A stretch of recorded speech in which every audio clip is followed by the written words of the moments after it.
Bom dia, eu vou falar sobre demência da doença de Parkinson. Meu nome é Rodrigo Patriota.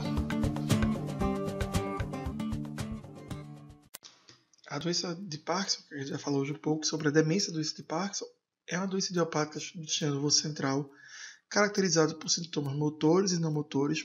É inclusive a segunda causa de doença neurodegenerativa, ocorrendo mais frequentemente em idosos, e é caracterizada por sintomas motores, como bradicinesia e rigidez, e alguns sintomas não motores, como mudanças comportamentais, alterações autonômicas e sintomas cognitivos, que vai ser o tema da aula de hoje.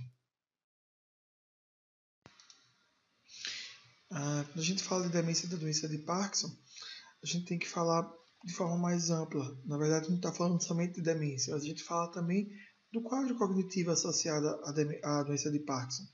Então, a gente sabe que a disfunção cognitiva é comum na doença de Parkinson, tanto no diagnóstico quanto com o passar do tempo. E ela vai aumentando, de fato, a sua prevalência com o tempo da doença motora do paciente. E, quando grave, de fato, ela pode provocar mais mortalidade, mais incapacidade do que a própria doença motora em si, que já gera incapacidade, gera mortalidade, mas a demência ela pode acelerar esse processo e pode provocar mais ainda.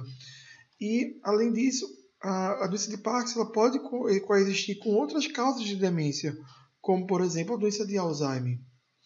E alguns sinais, alguns sintomas específicos, que a gente vai falar um pouco mais na frente, pode diferenciar a demência da doença de Parkinson de outras condições que cursam com parkinsonismo, mas sintomas cognitivos, como a demência por corpúsculos de Levy e a paralisia supranuclear progressiva.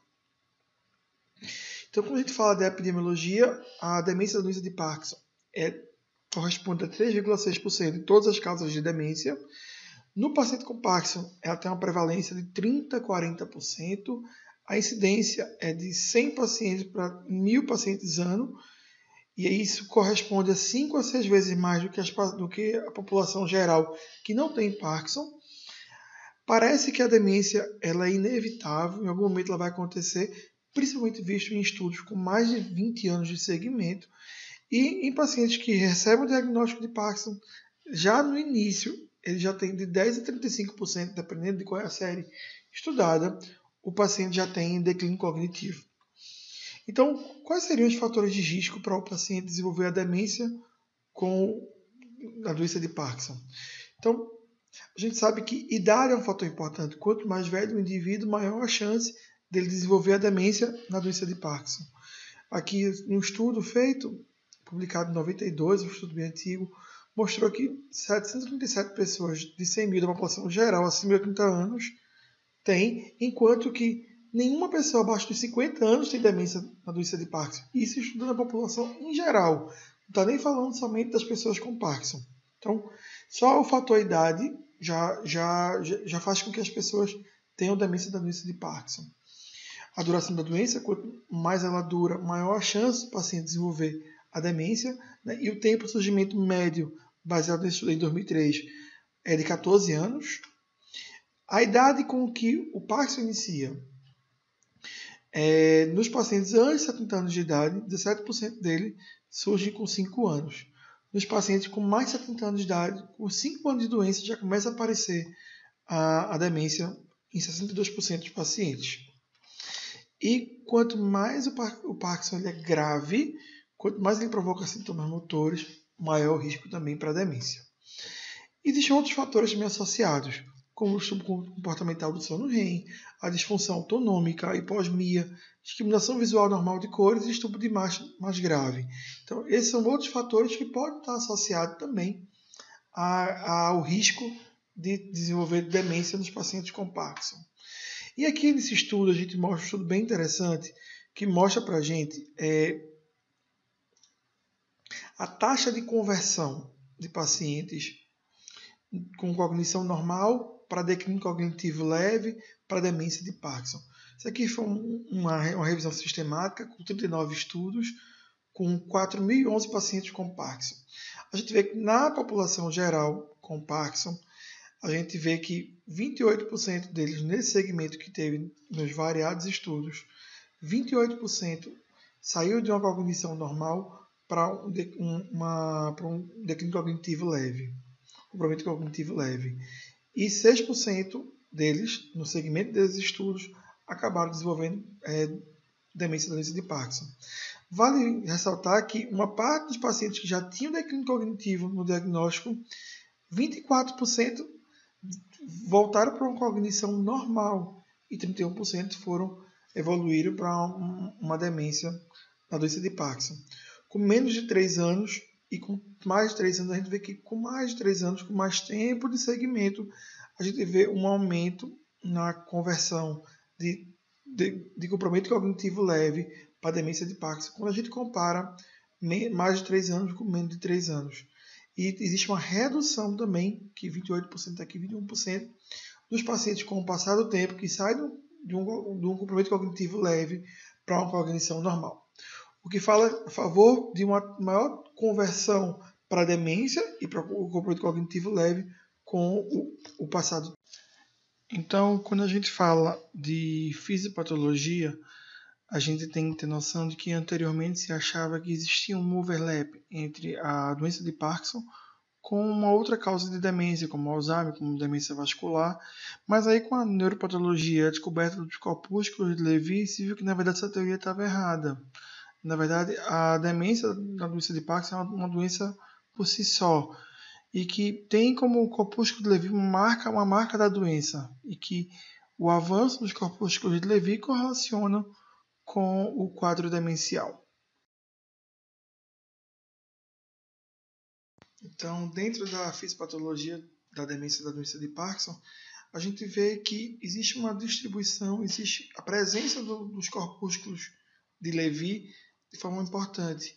Nesse estudo aqui, publicado em 2013, com 22 pacientes com Parkinson e com demência de Parkinson, a histologia pós-mortem, tanto do córtex cingulado anterior como entorrinal, mostrou que cada vez mais que o CDR ele aumenta, né, denunciando um aumento da gravidade do quadro demencial, mais presença dos corpúsculos de Levy a gente tem na hispatologia.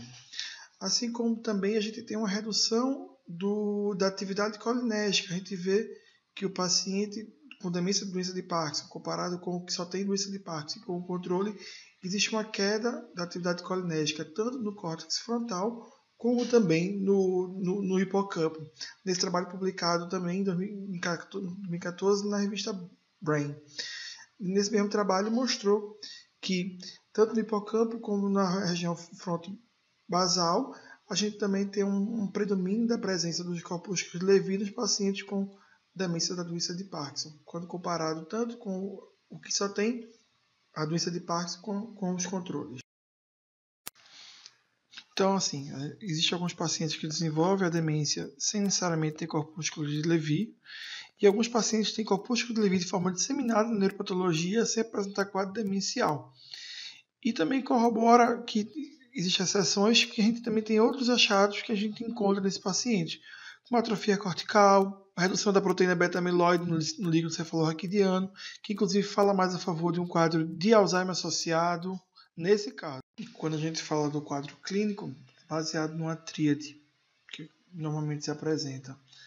Principal, comprometimento cognitivo, né? E no caso da demência da doença de Parkinson, é caracterizada primeiro por disfunção executiva e por uma função visoespacial prejudicada. Na demência da doença de Parkinson, você tem menos perda de memória comparado com outras demências, como por exemplo o Alzheimer. E há um detalhe é que na hora que você pede para o paciente lembrar alguma informação, quando você dá uma pista, quando você dá uma cola, ele consegue lembrar, diferente do que acontece normalmente com o Alzheimer.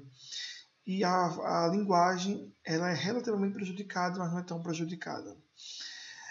Esses pacientes vão experimentar também sintomas neuropsiquiátricos, principalmente com o avançar da piora cognitiva, há uma correlação entre piora cognitiva e o aparecimento de sintomas neuropsiquiátricos. Vale lembrar sempre da alucinação visual como um sintoma comum desses pacientes.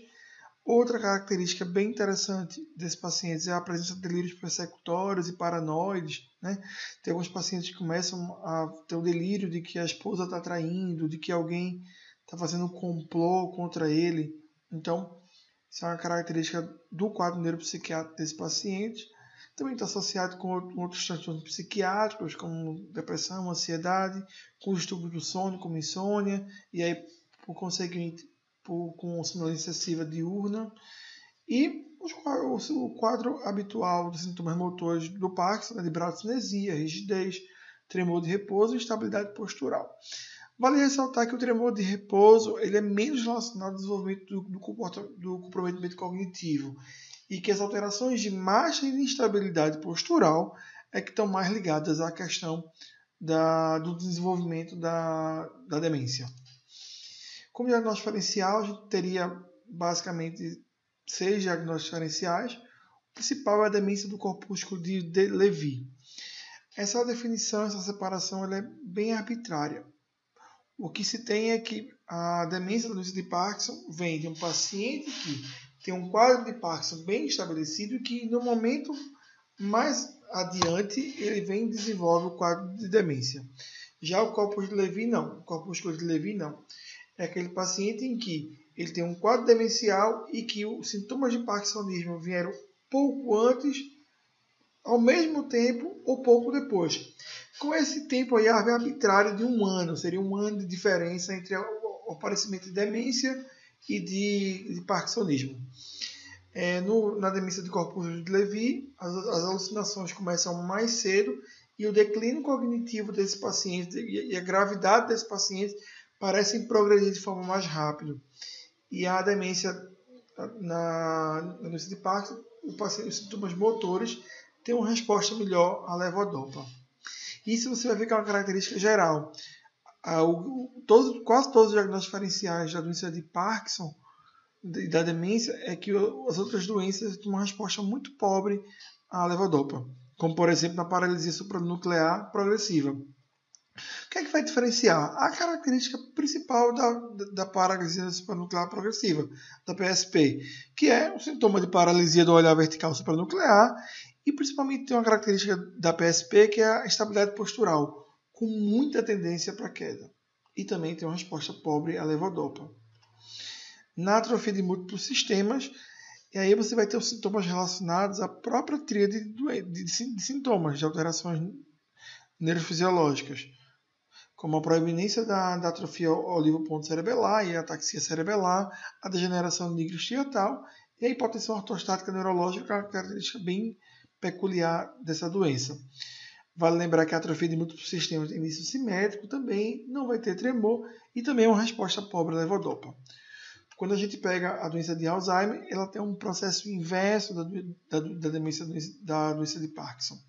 Enquanto que no Alzheimer a gente começa primeiro com demência e numa fase final do quadro o paciente começa a exibir parkinsonismo, né? Como se viesse do hipocampo, daquela área mais central e fosse para as áreas mais motoras na progressão. No quadro do Parkinson é o contrário, a gente pega das partes mais motoras e vai para a parte mais cognitiva, mais central na demência da doença de Parkinson. Então, esse é o grande diferencial de quem vem primeiro e quem vem depois. No Alzheimer, primeiro demência e mais na frente, como fase final, parkinsonismo. Na demência da doença de Parkinson, alteração motora e no final, como marcador de fase final de doença, o quadro demencial. Na degeneração córtico-basal, também o que vai diferenciar são as alterações próprias da doença, como a apraxia ideomotora, o fenômeno do membro alien, a afasia, a perda da função cortical sensorial e também uma ausência de resposta à levodopa e não está associado com tremor.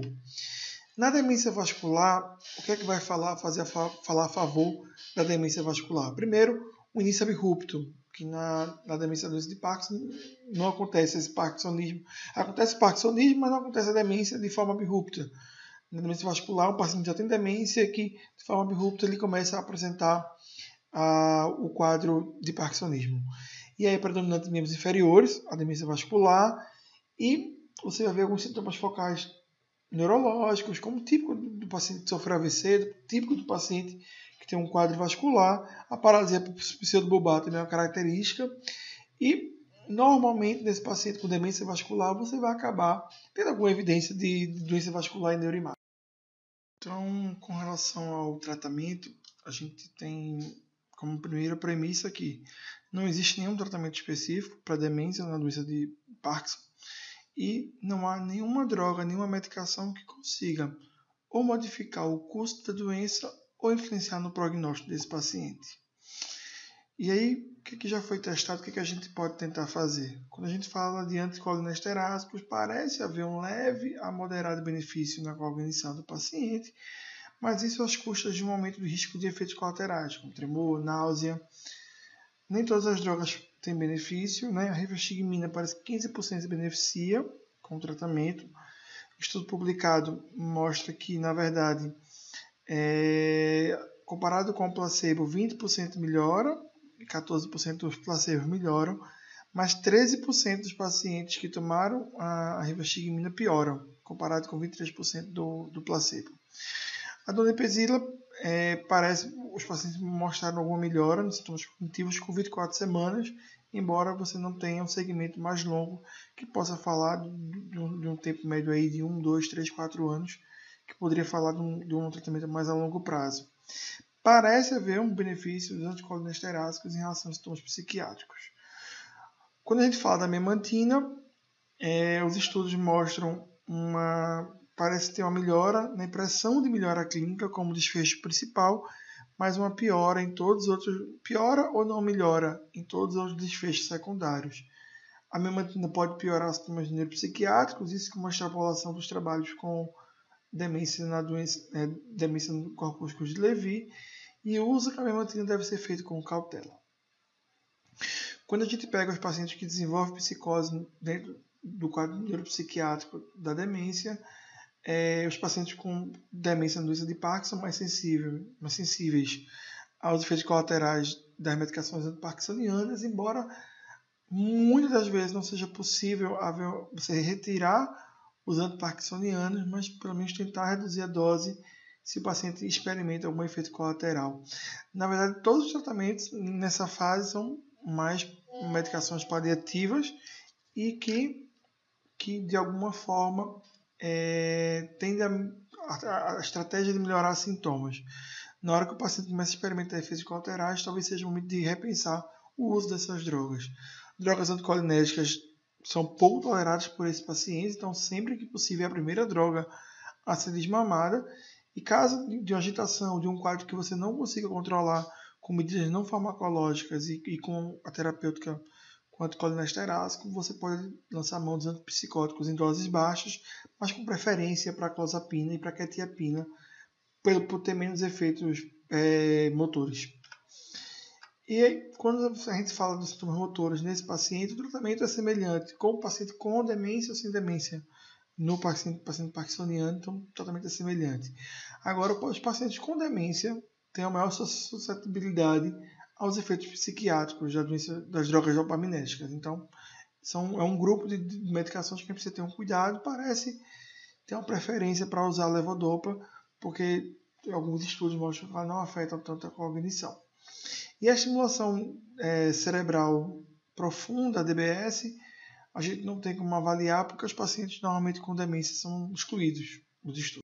Quando a gente vai falar de prognóstico desses pacientes, a gente tem que ter noção de que esse paciente ele tem uma sobrevida reduzida, uma diminuição importante da qualidade de vida, porque você agora associa sintomas motores com o quadro demencial, com a perda da independência para as atividades básicas de vida, e isso tudo também, um risco aumentado também da admissão em LPI, o que faz com que esse indivíduo ele tenha realmente um prognóstico mais reservado. E aí a gente já verificou que esse paciente com demência na doença de Parkinson, eles têm um aumento de mortalidade em 2 vezes em 4 anos do diagnóstico da demência.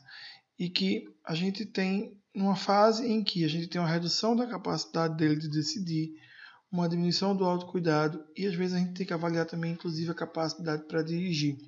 Porque embora às vezes o paciente com uma capacidade motora ainda relativamente presente, mas quando o quadro cognitivo começa a imperar, a gente precisa rediscutir isso com o paciente, rediscutir isso com a família.